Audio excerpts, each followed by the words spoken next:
فرماتی میں شیشی لے کر کے رسول اللہ کے پاس آئی، میں نے اللہ کے نبی کے کمر سے کپڑا ہٹایا اور یوں کر کے ہاتھ پھیرا، سارے کا سارا پسینہ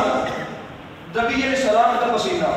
کتنے خوش قسمت ہوں گے وہ لوگ جنہوں نے حضور کے پسینے کی خوشبو سونگھی ہو، اور کتنے خوش قسمت ہوں گے وہ لوگ کہ جن کے بچوں کے کانوں میں اذان مصطفیٰ نے دی ہوگی۔ کتنے خوش قسمت ہوں گے وہ صحابہ کہ جنہوں نے پیغمبر علیہ السلام کے پیچھے نمازیں پڑھی ہوگی، اور کتنی خوش قسمت ہے وہ عورت جس نے مصطفیٰ کی کمر پہ ہاتھ پھیر کر پسینے کو محفوظ کیا ہوگا۔ حضرت ام سلیم کہتی ہے میں نے شیشی کو بھر لیا، جب بھی خوشی کا کوئی دن آتا ازواج مطہرہ ام المؤمنین مومنوں کی مائیں پیغمبر علیہ السلام کے پسینے کے چند قطرے اپنے کپڑوں پر لگا کر جس وقت نکلتی تھی نا،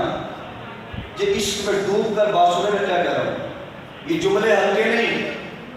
فرماتی ہے اس وقت رسول اللہ کے پسینے کو شیشی نے نوٹ کیا، بھرا،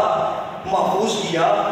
امہات المؤمنین جس وقت رسول اللہ کے پسینے کے چند قطرے اپنے کپڑوں پر لگا کر نکلتی تھی نا، تو مکہ کی عورتیں کہتی تھی اے بیویوں، نبی کی بیویوں، یہ کون سے عذاب کی طرح اللہ، یہ کون